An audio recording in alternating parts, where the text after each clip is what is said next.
In your book, you discuss the various beliefs we adopt regarding money. Yes.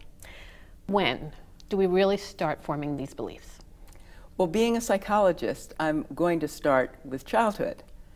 I think we begin to form money beliefs around 4 or 5.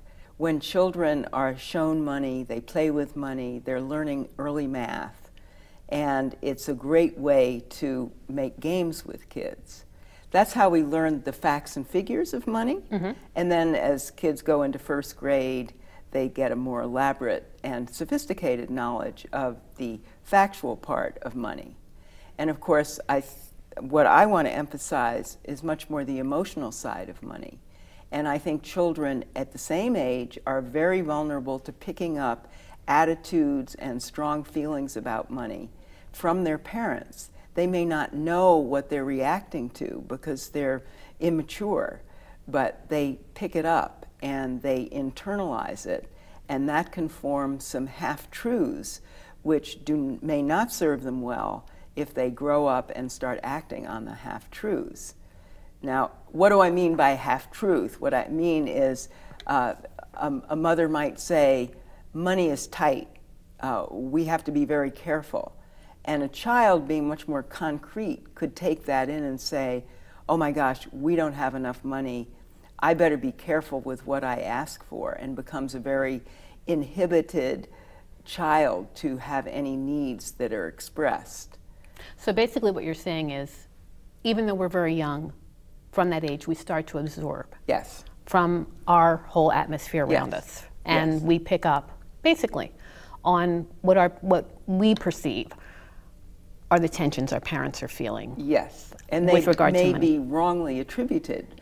For instance, the mother may have just been in that mood that day.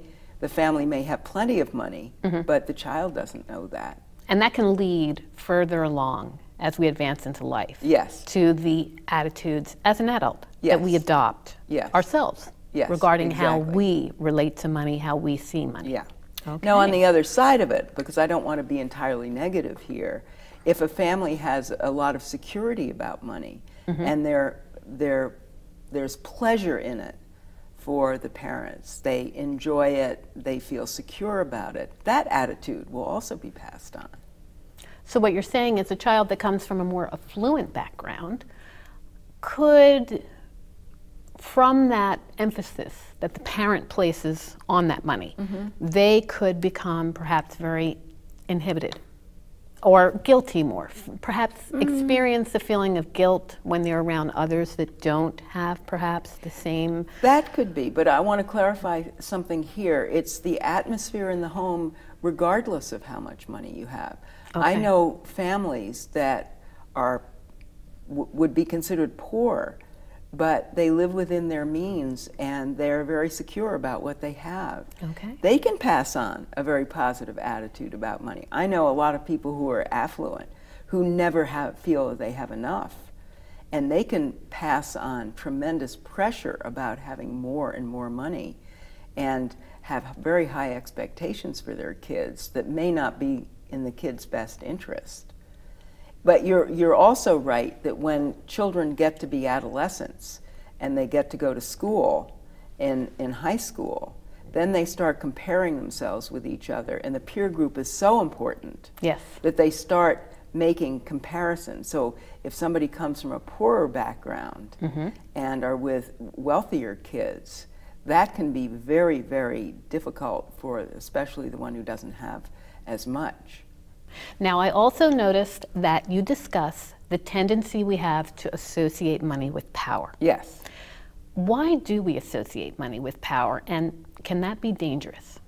Money is powerful, particularly in this culture, because we value it so much. It's obviously inherently powerful because it can give us a lot of what we need. But I think what happens is that it becomes a part of self-definition, so that if somebody has money and they feel powerful with it, it's that maybe wonderful feeling of, oh boy, I'm a master or mistress of the universe, I can do anything. And then they get kind of overblown about that sense of power and come to find that It can't buy values, it can't buy friendship, it can't buy happiness. Yes. It only, in fact, is money, but it comes to symbolize so much to some people that it can become very, very dangerous when it becomes a unifocus. That's all you want to do is increase your wealth.